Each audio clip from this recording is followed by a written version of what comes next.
Okay. Can you please confirm if you could see my screen? I just want to double check. Thumbs up. Awesome. Thank you. Okay, everyone, we'll go ahead and get started. I know it's Friday, so we can all get back to our regular programming. But welcome to your SAGE pre-departure orientation for Spring 26 Study Abroad. This is everybody going abroad for Spring 26, either on CSUF Exchange, CSUIP, or non-CSUF Study Abroad. So, reminder that this presentation is being recorded. I will be uploading it to your Sage portal, so on your CSUF Study Abroad application, and I will also be sending you the slides. For anyone that is not able to attend this live session, we will be uploading it as an assessment to your application. Those of you that are here today, just like we did for the acceptance orientation, you'll be asked if you attended the live session. If you say yes, then you won't be required to complete that assessment. Just like we have in the past, we'll have time for questions at the very end. So, um, if you want to go ahead and drop your questions in the chat throughout the presentation so you don't forget them. And at the end, we also do have country-specific breakout rooms. So that'll also be another chance for you to ask more specific questions about your programs. Um, and yeah, everybody will have access to all this information in the coming days. So this is our agenda for today. We are covering quite a bit. I don't think we'll be the 2 hours, but more like an hour and a half, but it is a lot of information. So, an overview, we're going to go over some announcements, some key reminders. The majority of this is going to talk more about your pre-departure checklist information and student conduct matters. We are going to go over a few study abroad case studies to help you prepare for your experiences and learn from other people's learned experiences. And at the end, we will give just a few additional resources that'll help you in this pre-departure phase. And we'll open it up to Q&A. But we will also be breaking out into country-specific groups. So we have invited a few study abroad alumni to join those groups. So they'll be joining in later. But we're trying to have at least one or two alumni in each one of those groups. Ideally, that have studied abroad in the country where you will be studying abroad. So first thing is now that you're going abroad pretty soon, we have opened our Instagram takeover sign up form. So if you are interested in doing that, go ahead and scan the QR code. I will also be sending you an email invite. But really what this is, it's a chance for you to showcase your study abroad experience. We give you, I believe it is a week, where you take over our Instagram account and you have specific guidelines. So we give you specific topics for you to discuss for each day. But otherwise, it's really up to you how creative you want to be. Do you want to do it as a reel, as a post, as a Q&A session on stories? It's all up to you. And these are super helpful for students considering study abroad. That way they can get an insight into what a study abroad experience could be like. And they get so much attention, a lot of our followers actually like this is the reason why they follow us because of these takeovers. So if you are interested, go ahead and sign up. The way it works is we will go ahead and contact you with specific dates that you have been assigned to do the takeover. We have a pretty busy social media schedule, so we do try to schedule everybody early in advance so that you could also plan right for it and you'll have guidelines, some rules you have to follow. We'll give you the logins, all the information you need to do this.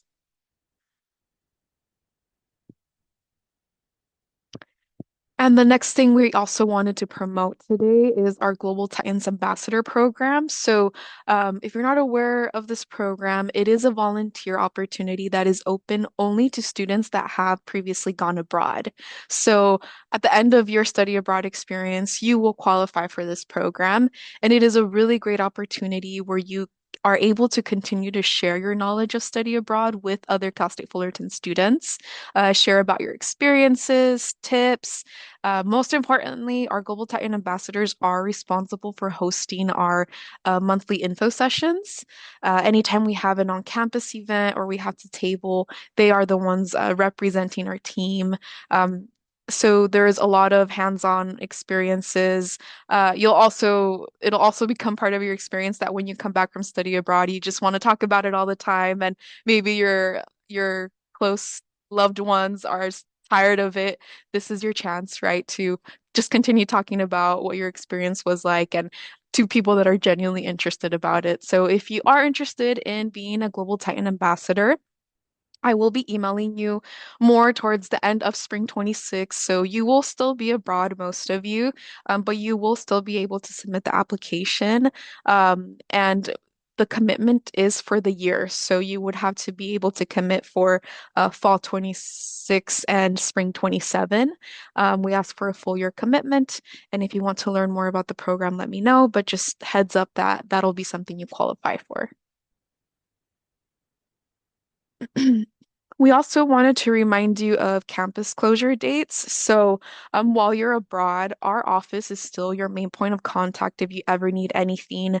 I know a lot of you are going to be departing during the winter break. So, if something comes up, we are open during winter session, but there are a few dates where campus is closed. So, although students are not on campus during some of the winter session dates are most of the department offices are available, but the dates that I specifically listed here, just know that campus will be closed. So there will be a delay in responses if you contact us via email. Um, some of the holidays are like the President's Day in February, Cesar Chavez Day in March, but I think the ones that are like priority for me, making sure you're aware of are the winter recess dates, just because I know that a lot of you might be traveling during that time, and if you have any questions, and you email our general inbox, there may be a delayed response. I would still go ahead and email me directly. I do tend to still check my email when campus is closed, just for an emergency. I just browse it in when I wake up in the morning just to make sure nothing's on fire, and then I get back to my day. So we are open during winter session. So that'll be from January 2nd to January 16 during regular business hours. And then after January 16, regular spring semester starts here at Cal State Fullerton. So if you need to get a hold of us, just know that we'll be back to regular scheduling hours. And I also did want to let everybody know that I will be officially out of the office from December 19 to January 5th.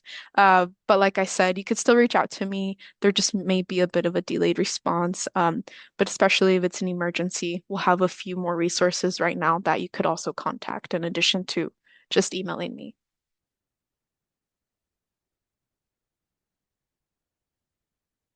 So the majority of you completed your assessment videos by now. We asked for you to complete those by last night. I completely understand there might be some items that you have not completed yet, so that's okay. We'll continue auditing applications, making sure you're completing everything before you depart. But the main thing I wanted everybody to complete were the assessment videos because, like you saw, there's just so much content, so much information. These are the topics that were covered in those videos, right? So travel, technology, safety, money matters, cultural adjustments, a lot of great info that we have already provided to you in those videos. So because you already completed the assessment videos, we won't be going over these topics during today's presentation.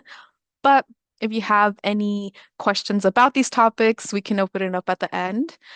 Today's session is more going over like risk management, student conduct, insurance, who to contact in case of an emergency, financial aid, and academics.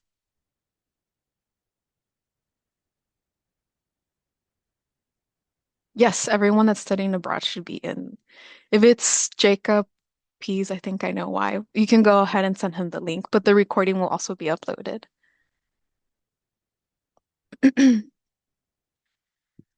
So today's session, um, we already had the acceptance orientation a while back, right?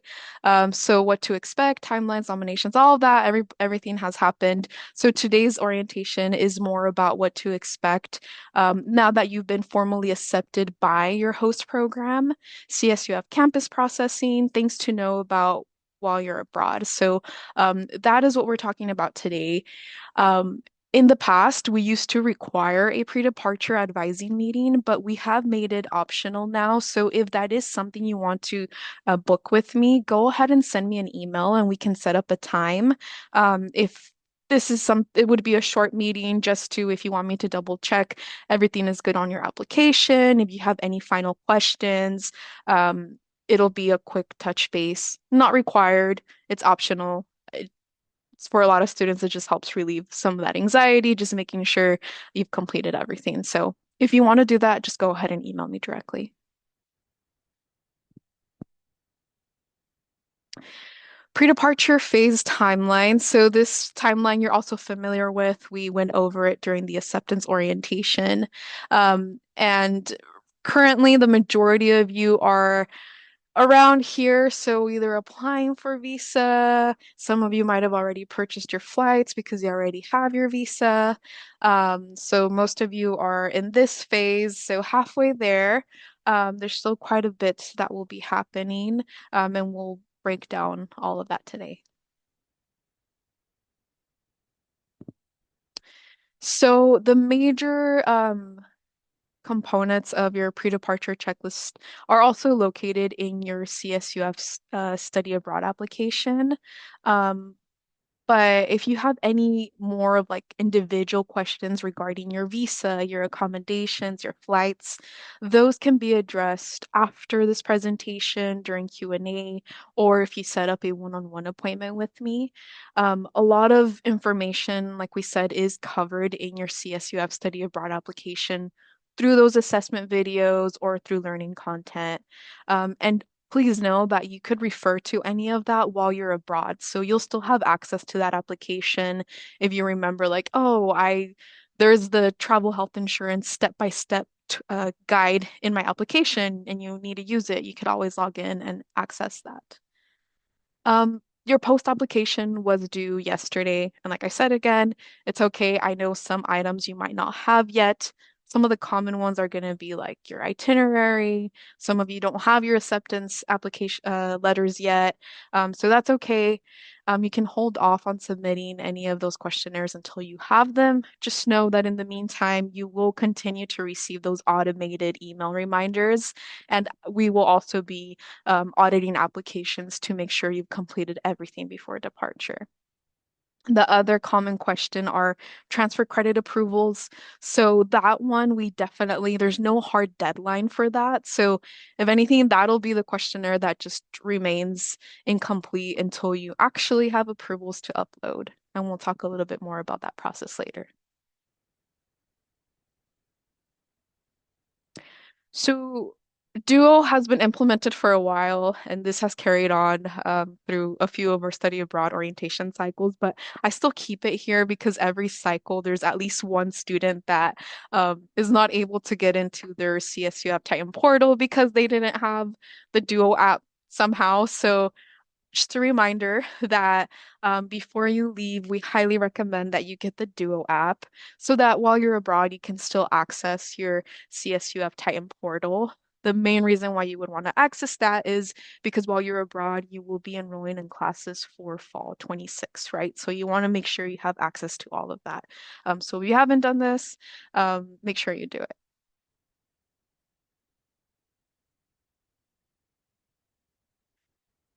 And another part of communication is a WhatsApp group. So if you're not familiar with WhatsApp, WhatsApp is an app that is commonly used in a lot of international settings, right? So like I know my family in Mexico, this is what they use to communicate.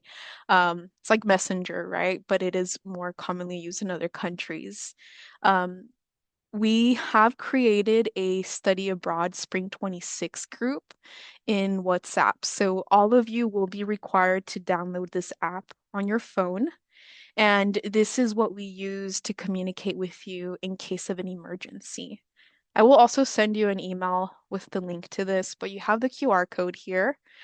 So we do require that all of you download the app, scan this QR code, and join this group. Within this group that we created, there's subgroups for each country. So join the one where you're traveling to. Um, this WhatsApp group is only to be used in case of an emergency. So one example, let's say like maybe there is a natural disaster, something happened in that sense during your study abroad program, the study abroad team will send a message to everybody in that country, just asking for you to check in, letting us know that you're okay, you're safe.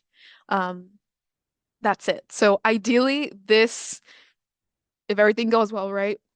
This group chat shouldn't even be used, right? But in case of an emergency, this will be one of the ways we reach out to you. It's also one option for you to reach out to us. So that way we see a notification come here, we know immediately, oh, it's an emergency. The student needs attention immediately. So please do not use this to do just casual chatting or planning a trip or booking the same flights. That's what the Discords are for. So feel free to do that on Discord. So this is only in case of an emergency.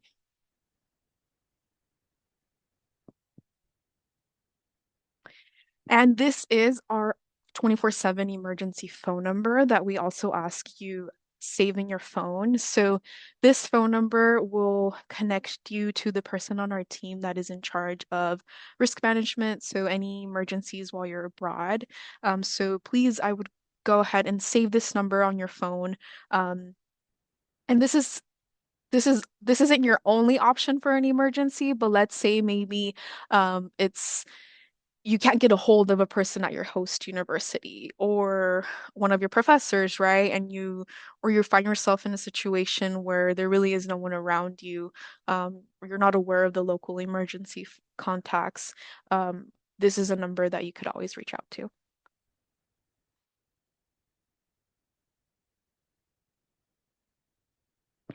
And this was also discussed in your in your study abroad application.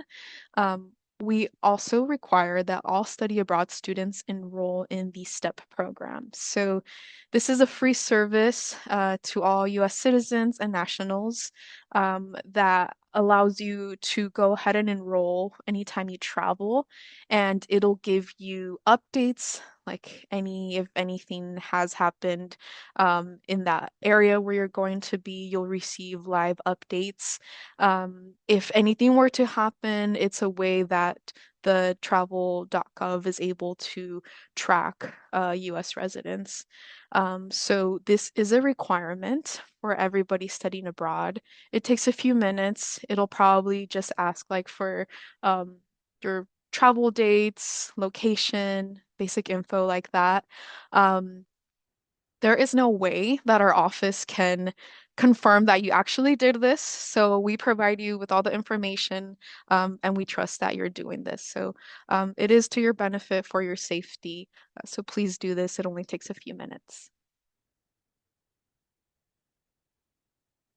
Okay, so that's it on communication. These next slides are going to be more on academics. Um, you should all have received that email from me regarding the async course form that is due by tonight. So as we discussed in the acceptance orientation, everybody studying abroad has the option to keep enrollment in one CSUF online course. And this is in addition to the 12 or 15 unit minimum requirement at your host university abroad. So if this is something you want to take on, I did send all of you the form. It's also linked here. You have the QR code. You are required to submit that by tonight. If you don't plan on keeping enrollment in a online course at Cal State Fullerton, you don't need to do anything. If you don't submit a form, that just tells me, okay, this student is okay with being dropped from any Cal State Fullerton courses they enrolled in for spring 26. On that form, you just have to provide the name of the course.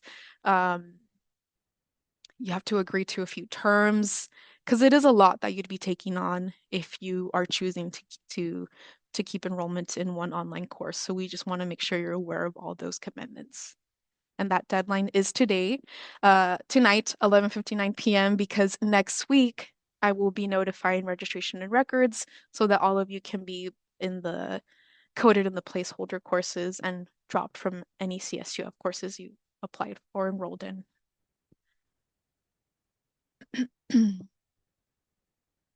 So with academics, at this point, we also want to make sure that you're all clearing out any enrollment holds on your account because next week I will be providing the study abroad name list to registration and records, and they will be coding you into your designated study abroad placeholder class. So if you have a hold, they won't be able to do this. So that's why we ask that you make sure you cleared all your holds. If you do have a hold, they'll let me know and I'll reach out to you. Um, the way this works is we notify registration and records. They go ahead and drop you from any CSUF Spring 26 courses you enrolled in, and they enroll you in this placeholder course. So through this placeholder course, this is what notifies everybody on campus that you remain a CSUF student, but that you're studying abroad. So this is how you're continue, depending on the program, right? If it's CSUIP or CSUF exchange, this is why you're still charged CSUF tuition. This is what allows you to still have a registration appointment for the next semester. So we handle all of that. But just know that at the time that you're coded in this course, you will be dropped from any Spring 26 courses that you enrolled in. And the reason why we had you enroll in courses in the first place is more of a safety measure, if y'all remember, just in case something didn't go through with your visa. Which brings another good point. If you still have concerns about there being a possibility for you not being able to commit to your program, please let me know by today as well so that I know to let registration and records know to hold off on dropping you from courses.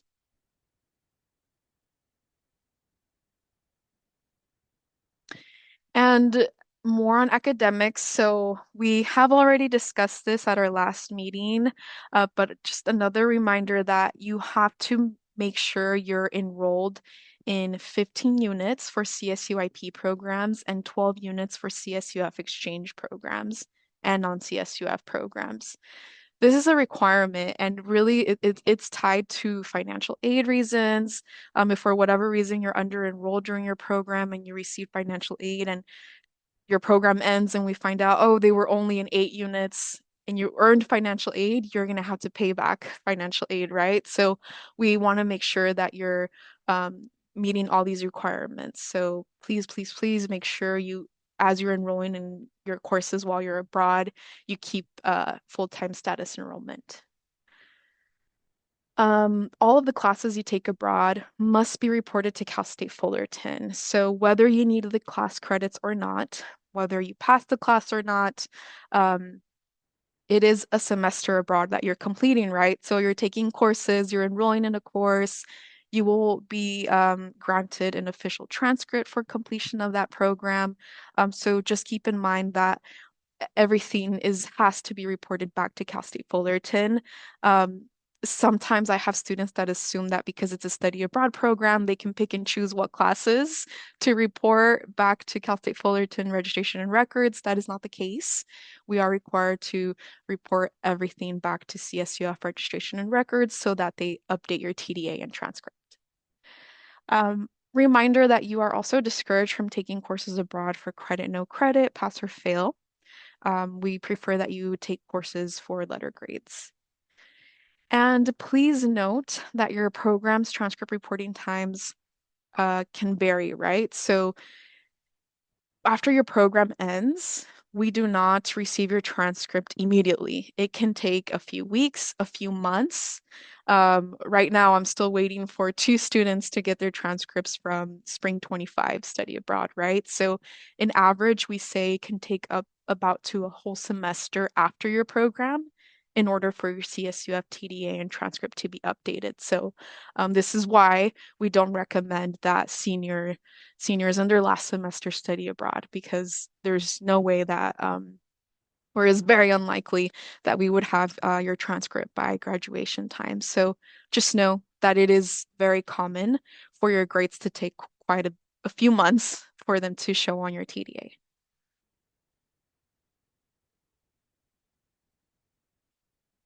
And the other piece with academics that I've been getting a lot of questions on in these past few days is a transfer credit approval form. So we also talked about this in the acceptance orientation, but I know that I think a lot of students are like deep into this process right now because you have a better understanding of what classes are being offered in your program, and now you have a better sense of what you would even request approvals for. So that's totally okay. Um, that's the reason why we do not have a hard deadline for you uploading these approvals to your CSUF application. Um, so we have that note on the questionnaire. This is what the form looks like. Reminder that some colleges might not sign off on this form. They might give you a more of like an official email approval. If that's what you get, you can save that email approval as a PDF and upload that to your CSUF study abroad application. But just know there is no hard deadline. I even have students that sometimes submit some of these approvals until after they come back. And yeah, if you have any questions, I added the QR code here to our website where we go over more about the process, how your units will be reported back, all of that information.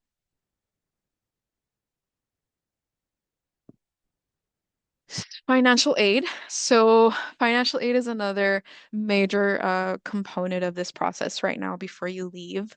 Um, there shouldn't be much change in your financial aid processing because you are studying abroad. So I've already provided financial aid with your full program cost, your program budget. So all of that has already been provided to them.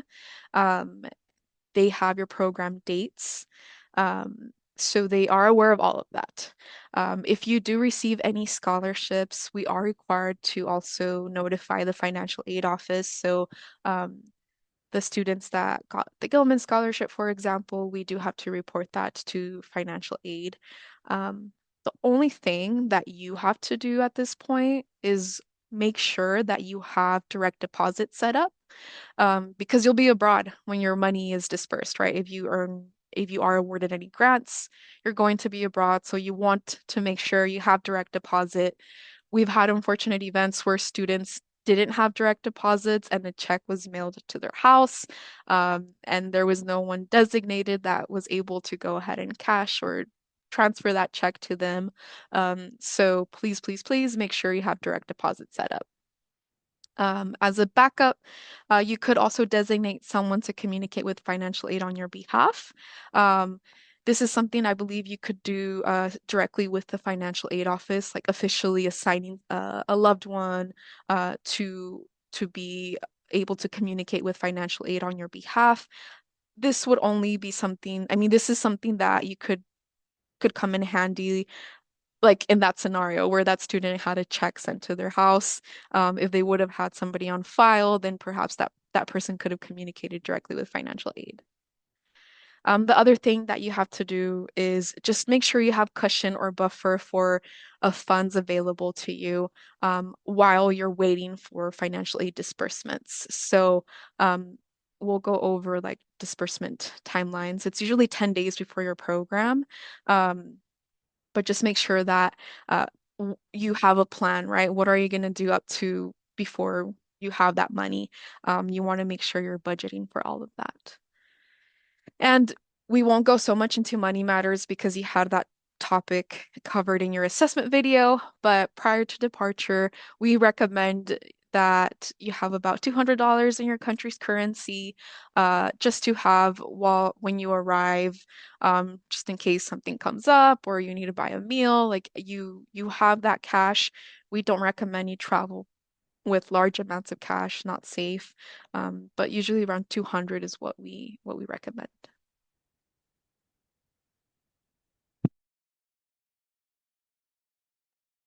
So the financial aid processing timeline, um, this is what it is. So it's typically 10 days prior to the start of your semester. So we've already communicated your program start dates to financial aid. So if your official classes, not including any intro language courses, like I know some of the CSUIP or MISEFA has that. So not including that, but the start of your official semester, if it's before Cal State Fullerton, your financial aid will be dispersed around the same time as everybody else, which is 10 days prior to the start of the semester. Um, Keep in mind that if you do get the middle class scholarship, that is usually dispersed in two parts. Believe the first half at the beginning of the semester, the second half through the middle of the semester. Um, if your official classes, not including interlanguage courses, start after CSUF, your financial aid will be dispersed 10 days prior to the start of your semester. I think this is very important, especially for those of you going to like Japan that are starting super late. You won't be getting your financial aid until 10 days before your program starts.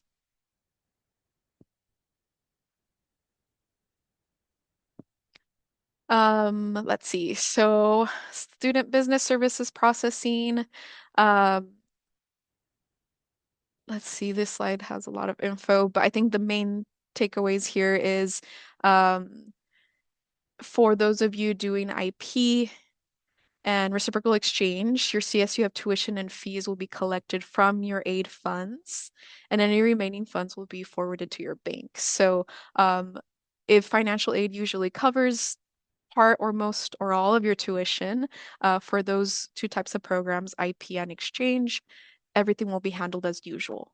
Um, if you are doing a non-CSUF study abroad program, though, please remember that you only qualify for federal aid. So those will go directly to you, those funds. But if you typically get like the Cal Grant, so state aid, that is not applied to non-CSUF programs. Um, yeah. So I think that's it on this slide. The last point for financial aid, if you ever have any questions about financial aid while you're abroad, say like it's been 20 days that your program started and you still haven't gotten your disbursement, or it's more than halfway through your semester and you still haven't gotten that second part of your middle class scholarship, please email me directly. Um, and I will we have a person in financial aid that is our go-to for any study abroad matters. So I will put you in direct communication with that person. If you go directly to financial aid, there's the risk of further confusion because not everybody is trained on study abroad matters in financial aid. You know how busy they are, right? So there could also be a delayed response. So this applies to any type of program, IP, exchange, non-CSUF. Please go ahead and contact me, and then we can take it from there. My goal is that you get a fast response and that if there was an error in the system that they're able to release that fast so that you could get your funds instead of you going in circles, right? So just contact me directly and we'll take it from there. Okay, so that's it on financial aid. This next part, just a quick review for traveling and illness. Like we mentioned in your assessment video, you want to check out your government resources to find out more about the risk of visiting particular countries. All of that is public information you can find on the CDC website, the US Department country-specific website, the World Health Organization country pages. It's something we recommend you do. And we also always recommend that you take some supplies of medication you may need. Any what I how the way I think about it is like think if you get sick, at least you know you have some over-the-counter medication that you are familiar with, that you trust, as opposed to just being very sick and having to navigate a whole new country trying to find the medication that best works for you, right? So if you can do that, that'll be really helpful. Just like we talked in the assessment video, if you have any medication that does require a prescription, please bring the prescription document with you. Um, in general, with any medication, we always recommend that when you do travel with it, you always keep it in its original container. so that you're not, if you get asked, if TSA asks you any questions, there's no like ambiguity about what it is. It's in its original container. And be sure to research if your medications are legal in your host country, and if not, what you will need to do to request an alternative prior to your trip. If you have any questions about this, I know sometimes we've had students that may inquire, like, is there any way that the travel health insurance can assist with this? It really is a case by case situation, so go ahead and email us directly and we can inquire with risk management for more advice. And with that, travel health insurance. So, um, everybody going abroad will receive travel health insurance. At this point, I think the majority of you already have it. There's just a few of you that were finalizing some details. It may vary by program, right? So for those of you that are doing CSUIP programs, your travel health insurance was something that you actually paid for through CSUIP, and CSUIP is handling your travel health insurance. So they'll be the ones providing you with your insurance card and more instructions. For the rest of you, so those of you doing CSUF exchange and non-CSUF programs, your travel health insurance is provided to you by Cal State Fullerton at no additional cost, and you will be receiving your travel health insurance as a PDF via email. The majority of you already got it with instructions on how to use it. Um, Non-CSUF students, you may even be double insured because a lot of times providers also have their own insurance. We always advocate that the CSUF insurance is your top coverage, so that should be the first one you go to. But if you're double insured, then it would be, at the end of the day, it's up to you to decide what coverage you want to use. And also a reminder that this coverage is only during the duration of your academic program. So if you, for whatever reason, decide to extend later for personal travel, that is not included in this travel insurance. This is what the insurance card looks like. So for those of you that received it already, please make sure that you're saving this. You also have a copy of it uploaded on your CSUF application under the Documents tab.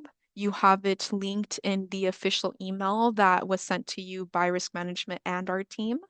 I recommend that you save a copy on your phone, print a paper copy to carry with you, maybe like in your backpack, in your wallet, in case you ever need to use this. All the information is on there, the numbers you should call.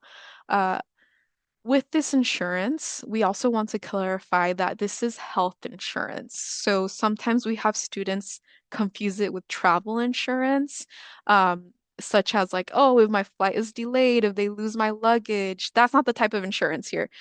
If you want that, that's something that you should have added on. You should add on to your flight reservation.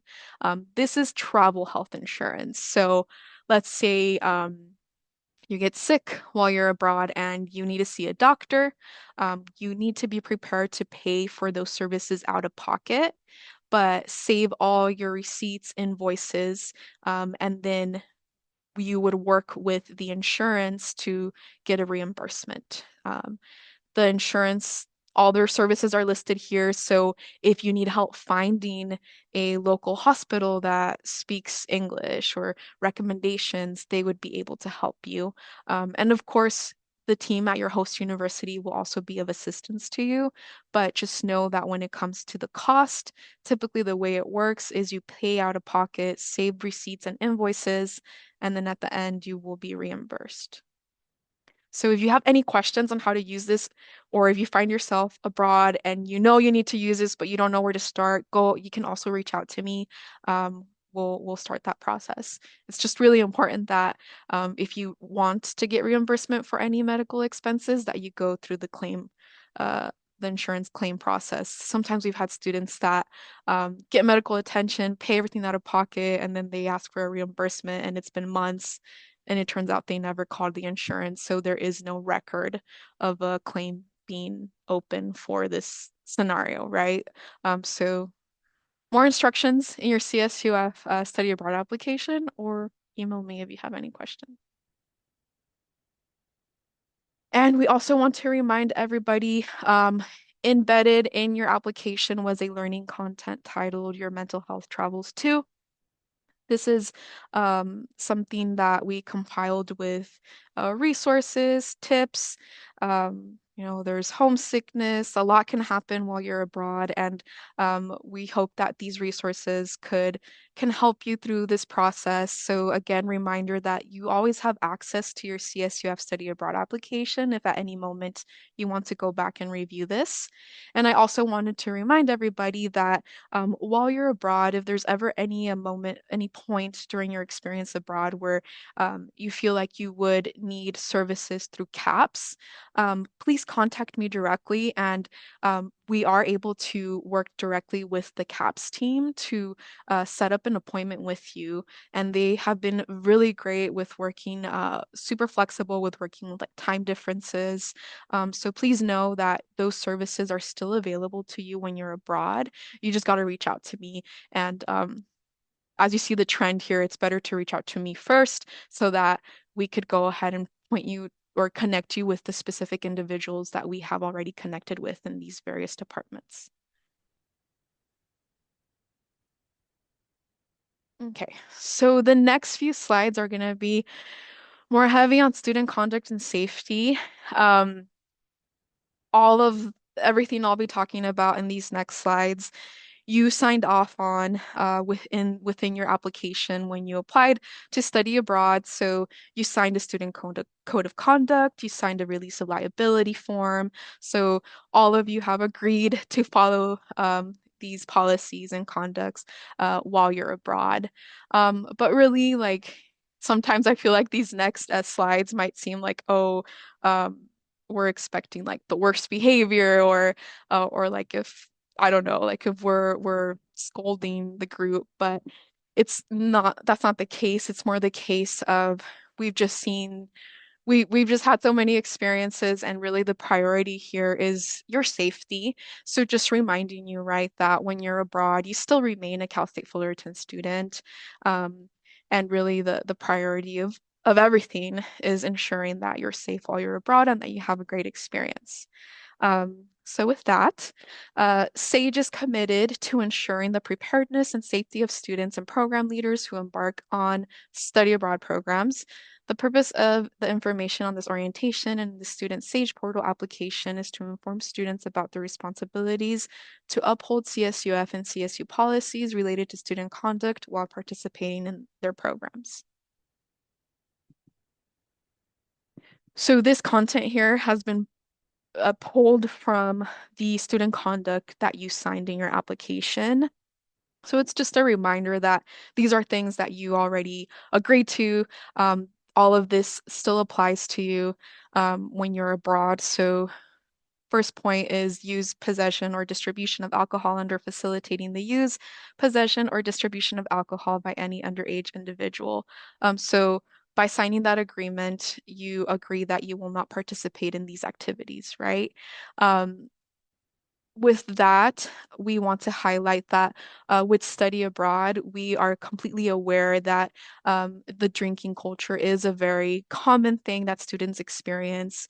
And we totally are aware that students are exploring. But we also see a lot of correlation between students having negative experience and being intoxicated. So this is a huge part of the experience. And just making sure that you are being responsible. Um, you also agree that you will not participate in the use, possession, or distribution of any illegal or illicit drug. This is also another one that we highly emphasize here, especially because like being in California where there is more flexibility, right, when it comes to like cannabis or that is not the same in other countries, right? So we just want to make sure that our students are aware that participating in any activities as such could have much more extreme consequences in other countries. Um, you also agree that you will not participate in sexual assault, sexual harassment, or indecent exposure. Um, Sexual assault is defined as the implied use or threatened use of force to engage in any sexual activity against another person's will. Um, you also agree to not participate in behavior that threatens the emotional or physical well-being and or safety of participants, including but not limited to any form of fighting. And with this, it also reminds me that our partners are also in consistent communication with our office. So, if any issues were to ever arise or any concerns, our partners abroad have been really good about communicating with us. So, also, if you ever feel like you're not safe or you need help navigating or you unfortunately found yourself in an incident, please, please, please reach out to your local program contact team and us as well. And failure to attend any planned activity without the approval of your program staff. So that just goes back to how this is a study abroad experience. So you are still expected to participate in all classes. Your grades will be impacted, right, if you do not attend class. So you're still expected to, just like you would here at Cal State Fullerton, attend classes, submit assignments, because all of that will impact your GPA at the end.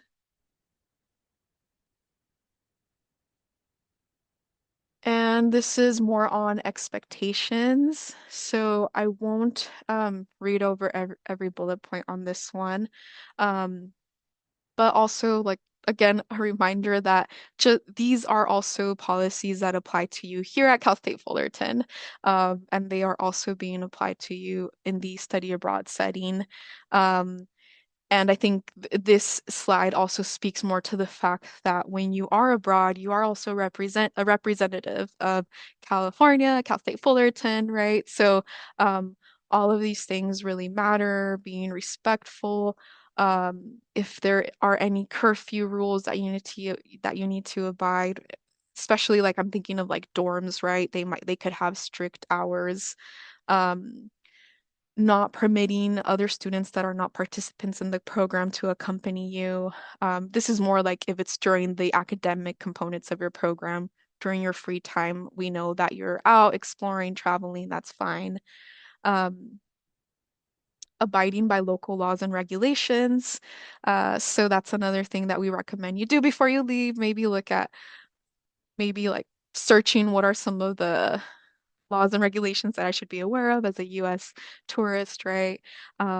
Because again, it varies, right, by every country, and what we might think is not a big deal in other countries could have way more serious consequences.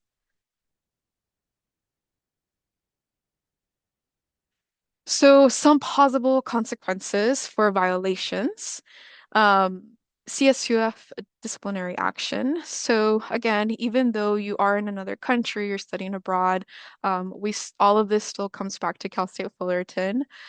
There is also the risk of you being taken out of your program. So of course, like depending on the matter, right, we will always talk to the students, learn more about what happened, talk to the host university team.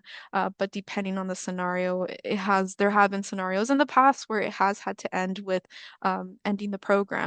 And that could affect a lot of other things, right? Your academics.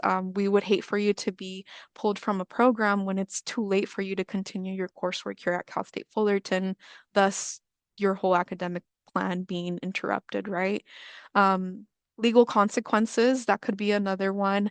And at least my experience has been that when there's legal consequences in another country, it is very scary because there's very little that our team can get involved in that sense, right? So it almost feels like at that point it really is up to local officials. And as much as like host university and Cal State Fullerton can try and to go in and help, it's still another country. Financial loss. So again, if you have to be pulled from your program early, you have all worked so hard, I know, on so many levels, and I know financing a program is a huge part of it. So I would hate for any of you to have to go through this loss where you've been awarded a scholarship or saved up your money, and then now you have to end a program short, or you have to book an early return for flight and pay more out of pocket. And lastly, risk to health and safety. So like I said, that is really like the main concern here, right? When we go abroad, it's super exciting. Like one of our past directors used to say that it was like the Disneyland syndrome. Like you get there and you feel like, oh, this is it. Nothing can happen to me here. I'm in this bubble. Um, but and for some reason we like lose, I don't know, like we just feel like we're invincible, right? But um you just want to make sure that you're being safe. I always, when students ask me about safety in another country, I think about, well, we take those same like precautions here. But I think like when you're abroad, you just need to up it up a little bit. So yeah, so just a reminder on student conduct and safety. And to summarize all of this, um, just think about your purpose, right? Like I said, I know you've all worked so hard. I've seen all of you go through all these applications, all this time. So think about your purpose for study abroad. What do you want to gain from this experience? I know that like the travel part, the party life comes with it. I know, like I've been there. But we also want to make sure that you're keeping in mind those long-term goals, your career goals, academic goals. You've invested so much, right? What do you really want to learn from this experience? And also, as you're navigating the study abroad experience, keep in mind that everything is a learning experience, um, and not everything is always going to go as expected. So just really taking each step as a learning opportunity, all while being safe. So with that, we're coming towards the almost the end. But this last part is our case study part of the orientation. So I'm gonna go ahead and change my screen real quick.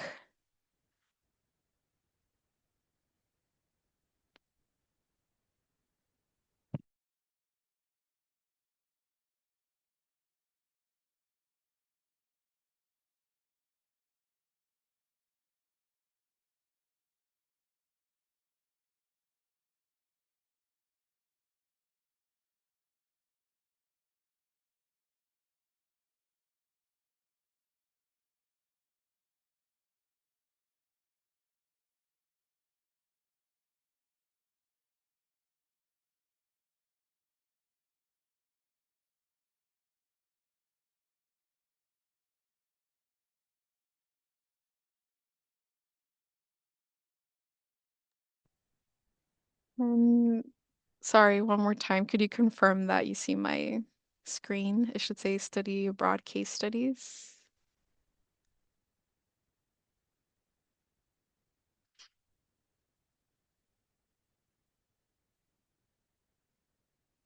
Okay.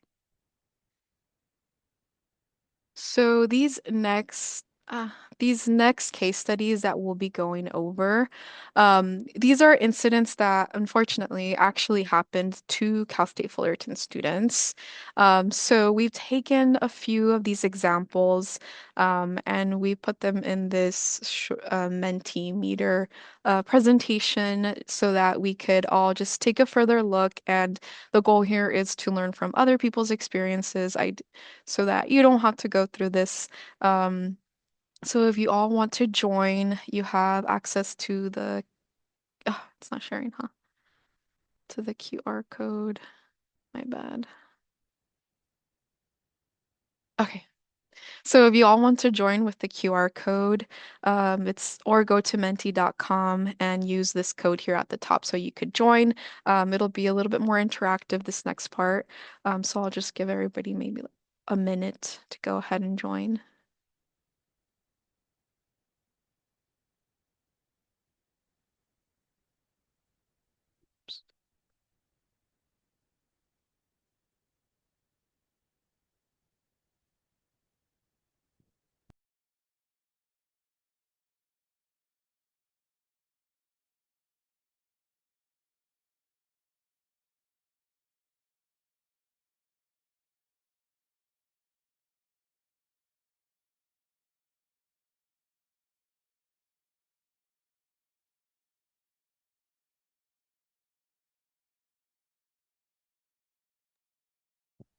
Okay. I mean, it looks like half of you joined. I get it. Maybe you're at work or maybe you can't join. Okay, there's more. Okay.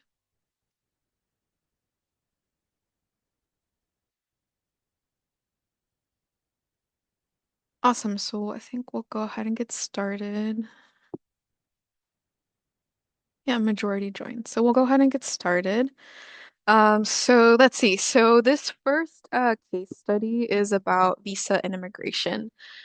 So you think about, so you're arriving at the airport and your host country and about to go through customs and immigration. You give the immigration officer your passport, but the officer says you do not have a visa to enter the country. You explain to the immigration officer that you read online that a visa could be received upon arrival to the country. The immigration officer explains that this is not the case for you. They deny you entry to the host country and you must return back to the US. So, question one. So, what should they have done before departure to prevent this? We have a few options here. Just showed up and explained their situation. Immigration will understand. Confirm entry requirements for their nationality. Assume that visa on arrival applies to all travelers, or rely on a travel blog that said no visa was needed.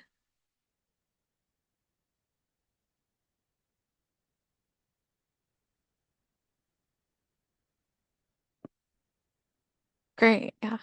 So, what are some plausible themes or lessons or takeaways from this situation? If you just want to drop a blurb here real quick, I'm just curious to see what everybody thinks. And unfortunately, this is something that actually happened. Um, and it's kind of scary. I know a lot of you are in this process right now of the visa, so it's really important that we understand this part.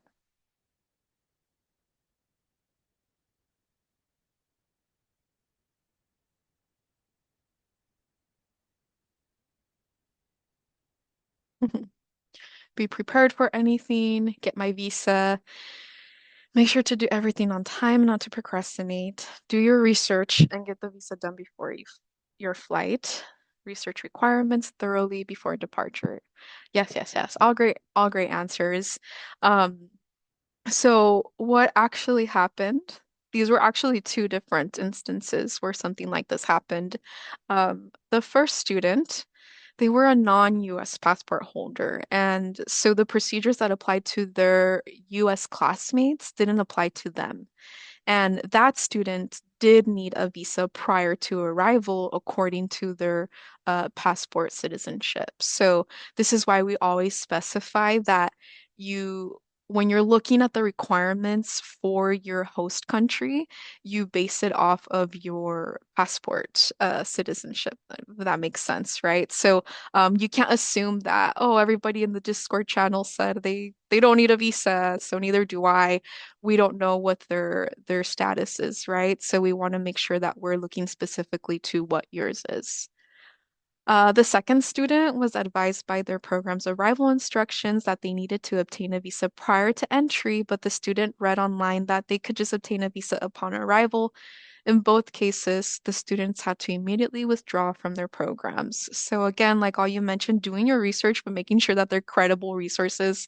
Um, Especially like we always say, go to the consulate's webpage, right? Blogs, maybe information is outdated or it's the wrong information, right? So making sure that you're looking at credible sources. Um, and another example of how there's really nothing we could do at this point, right? By the time the student did get a visa, it would have been way too late for them to start the program. So these two students did have to withdraw from the program, come back home, and just start their semester here at Cal State Fullerton. So this next case study is the topic is on discrimination. So you have been in your host country and on your program for several weeks. You've been noticing that your interactions with locals and even other study abroad students are not what you expected. You get the strong feeling that you are being discriminated against, sometimes harassed, and it's affecting your ability to enjoy your study abroad experience. So we have a quick question here. What should the student have done in this situation? So some options, keep it to themselves. Everyone deals with tough situations abroad. Reach out to their on-site program staff coordinator or the SAGE team. Confront those they believe are discriminating against them, or book a flight home as soon as possible. Mm, okay. Yeah, so let's see. So the majority of you said reach out to their on-site staff coordinator and SAGE team. So some quick thoughts as we read this. What are some possible themes, lessons, takeaways? Like the majority of you said, communicate. There's multiple teams that you could reach out to, so that's a great point. And then we'll see what actually happened.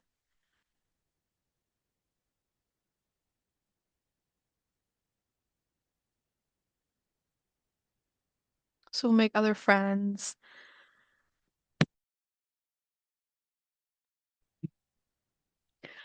reach out for help when I need it, remain calm. Yeah, so all of these are great things. Um, so what actually happened with this student is that the student was participating in a study abroad program that includes or accommodates students studying abroad from other colleges and universities. The student had traveled and studied abroad before, so they chose a program that took place in a non-traditional study abroad location. And the student didn't feel safe anymore. And the academics of the program turned out not to be a good fit. The student withdrew from the rest of the program and returned to the US.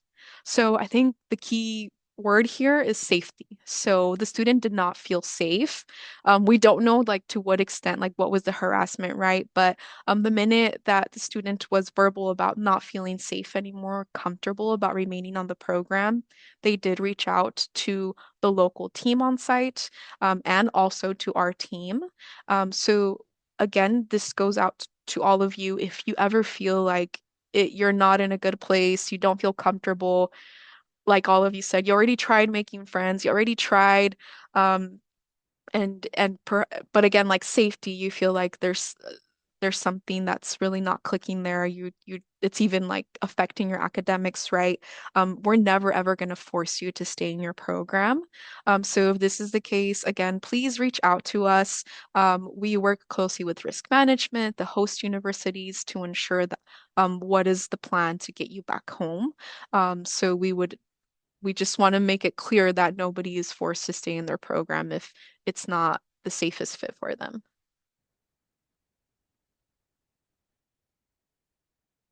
So this next one is on conduct. Um, your your accommodations are with the local host family. One evening after dinner, you go out to explore the city's nightlife, but lose track of time. It's late and your host family is worried. On your way home, you were intoxicated and mistakenly tried to enter the wrong house, which led the residents to call the police and you are detained.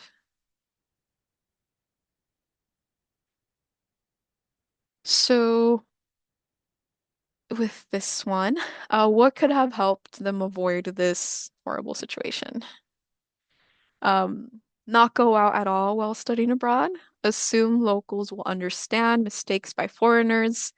Carry a note saying you're a student if you are stopped by police, or not go out alone and avoid getting intoxicated.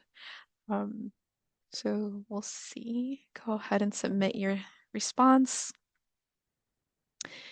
Yes. So definitely not going out alone and avoiding getting intoxicated. Again, like these are just similar, right? Things that we advocate for while you're here in at CSUF. Um, but this I'm just curious what your thoughts might be, possible themes, lessons, takeaways. This did actually happen to a student. Um, but yeah, feel free to drop your thoughts here.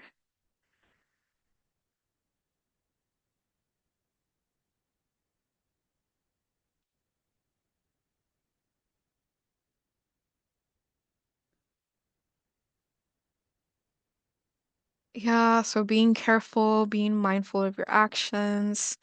Um, this goes back to, right, how like being in a foreign country, we have to abide by whatever their legal rules are. So what actually happened here was the student was detained by local authorities, and it took the host family a few hours to locate them. The host university contacted the CSUF team, and legal help was involved. The student was held for several days. So they were held for several days while it was decided whether charges would be pressed. Fortunately, the family chose not to press charges, and the student was released safely. So I remember this incident, and it was very scary to realize that there was so little that we could do in this scenario because it was really up to the host country's legal team. Like they had the final say. It was up to that family if they were going to press charges. And so going back again, unfortunately, uh, statistics show that when it comes to study abroad, usually when things like this happen, the majority of the time, alcohol is involved. So, again, we always want to make sure you're aware of your surroundings. And we always recommend you don't go out by yourself. So, that's one point someone brought up. Um, Making sure other people know where you're at. But yeah, if I think it's really important to continue to follow again a lot of the things that you already do when you go out here, right? But when we're abroad, for some reason, there's a switch that we feel like, oh, nothing will happen. And we could be in some scenarios a bit more vulnerable. So just being responsible, making sure you're not going out on your own, and always being aware of the possible consequences. And lastly, this last example is on academics. So a student completed a semester-long study abroad program, enrolling in 12 units at their host university. When the SAGE office received the transcript, all courses showed as failing grades.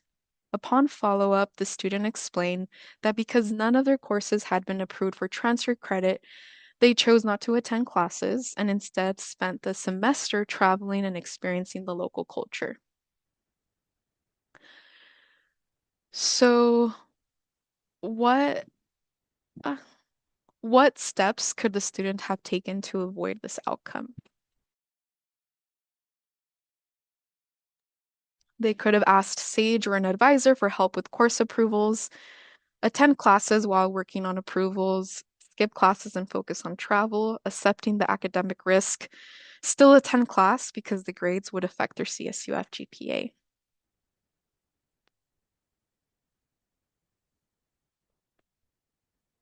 Okay, at least nobody chose the skip classes. Um, great. So, any thoughts here, themes, lessons, or takeaways before we jump into what actually happened?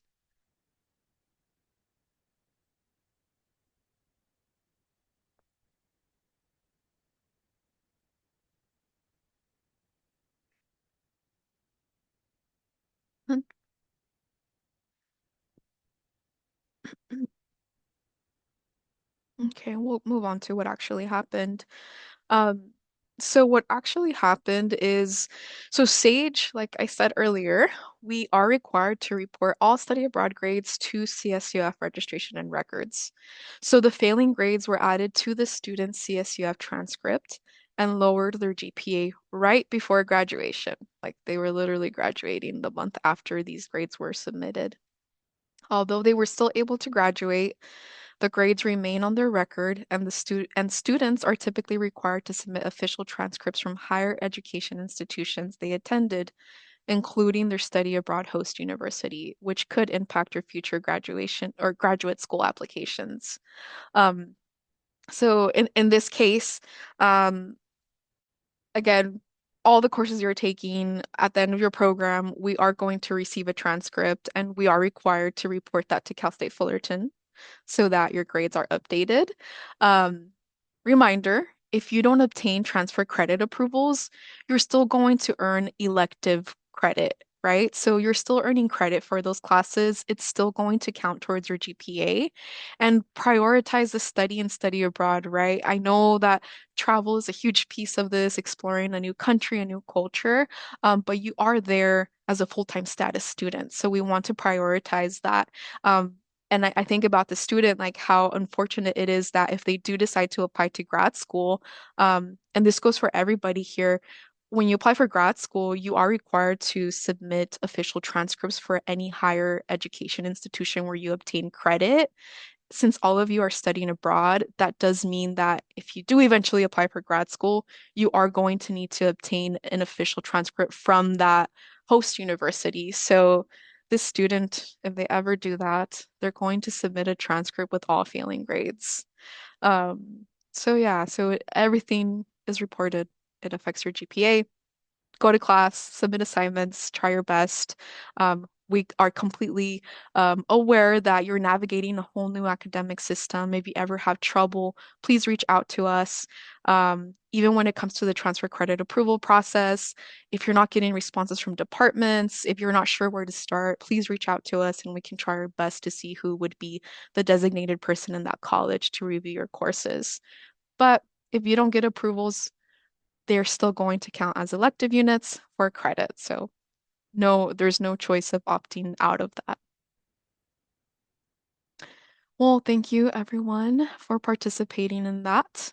Um, Again, like it's not to scare you, but just know that these unfortunate scenarios did happen to our Cal State Fullerton students, and we just hope it's a lesson that we all can learn from. So this coming to the end here. Um, okay.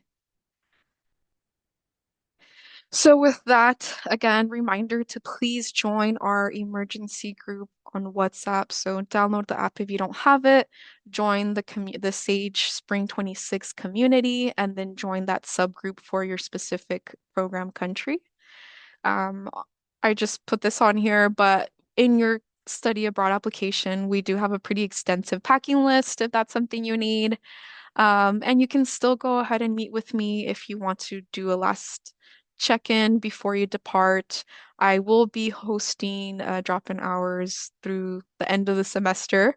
I know my advising schedule might be pretty full already, so if you need to meet, just go ahead and email me directly and I can see where I can squeeze you in. So I'm here through December 18, if you want to chat. So that's the end of the actual presentation. Email, you have my email, our general inbox email. Always feel free to reach out to that. I also included our associate director's email. She's not here today. Um, but if you ever, for whatever reason, like reach out to me and for whatever reason I haven't responded to you and it's urgent, you could also reach out to her or just copy all of us in there. But we're all here to support you. Um, yeah, so I know we have our study abroad alumni joining us in like 2 more minutes. So in the meantime, I think if we want to just open it up for questions, maybe for like 5 minutes, and then we'll go out into breakout rooms. Um, Let me check if there's any questions in the chat. Um, but maybe we can take like 3 questions and then we'll go into breakout rooms. Um, is it possible to obtain a student residency while abroad, or do I have to apply for a visa here in the US before leaving? Um, I would go ahead and email me directly. Sounds very specific to your situation. So like as we usually say, look at the consulate website to see what the requirements are. But I think it'll be best if you email me so we could take it from there. Um, yeah.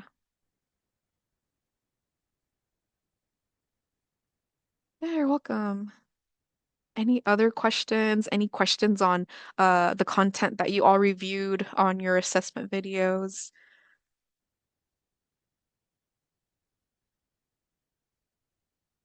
Let me see if our alumni are here.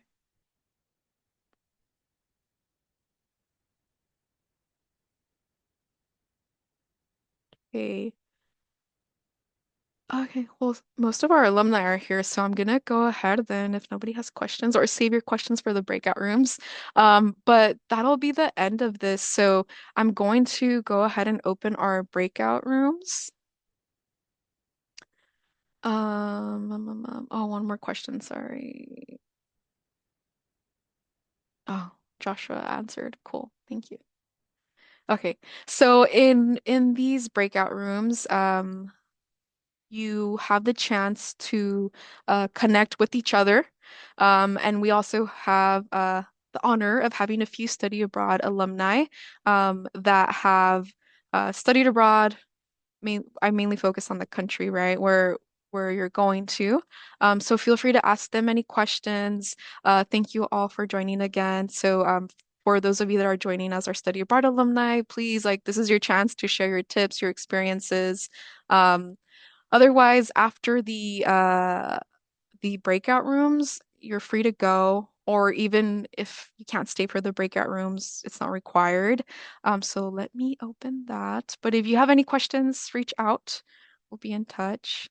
Um, and yeah, let me open these breakout rooms, and then I grouped a bunch of countries in one group. But otherwise, really what you're doing is you're just going to your country specific groups, okay? Thank you, everyone. Have a good weekend.